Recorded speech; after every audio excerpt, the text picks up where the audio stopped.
Hello guys, വീട്ടുകാർ ഇവരൊക്കെ കാണാം.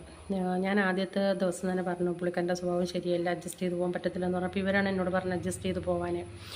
അപ്പോൾ അനസും കിങ്ങിണി ആയതിന് ശേഷം ബന്ധം ഒഴിയാന്ന് പറഞ്ഞു. അപ്പം ഞാൻ പറഞ്ഞു പറ്റത്തില്ലെന്ന് പറഞ്ഞു. ഇനി 2 മക്കളെ ബന്ധം ഒഴിയാൻ പറ്റില്ല, അന്ന് നിങ്ങൾ ചെയ്ത് തന്നിട്ടില്ല, ഇന്ന് ചെയ്യാൻ പറ്റില്ലെന്ന് പറഞ്ഞു. അപ്പോഴത്തേക്കും ഞാൻ വീട് മൊത്തം വിട്ട് കൊടുത്ത് ഞാൻ അവരെ വീട്ടിൽ തന്നെ നിൽക്കുകയാണ്. അപ്പം എന്നെ എൻ്റെ 2 മക്കളെയും കൂടെ ഞങ്ങളുടെ വീട്ടിനടുത്തൊരു മുഖത്തിലെ പൊപ്പിനെന്ന് പറയാം, അപ്പൻ്റെ വീട് വാടകയ്ക്ക് എടുത്തുനിന്ന് എന്നെ മക്കളെ ആക്കാനായിട്ട് നോക്കി. അപ്പം ഞാൻ ഇത് ഷാനുവിൻ്റെ അടുത്ത് വിളിച്ച് പറഞ്ഞു ഞാൻ നിങ്ങളുടെ കൂടെ വരുവാണെന്ന് പറഞ്ഞ്. ഞാൻ അപ്പം എൻ്റെ വീട്ടിൽ നിൽക്കുകയാണ്. കിങ്ങിണീനെ പ്രസവിച്ചിട്ട് കിങ്ങിണിക്ക് 1 വയസ്സായതിനു ശേഷമാണ് ഞാൻ വീട്ടിൽ പോകണത് ഷാനുവിൻ്റെ അവിടെ.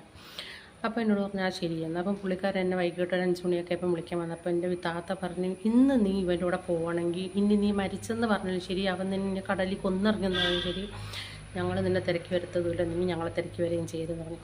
ശരിക്കും എന്നോടുള്ള ദേഷ്യം ഇതാണ്. അന്ന് ഞാൻ അവരോട് പറഞ്ഞു ഇത് വേണ്ടെന്ന് അഡ്ജസ്റ്റ് ചെയ്യാൻ പറഞ്ഞു. 2 മക്കളതിന് ശേഷം അവന്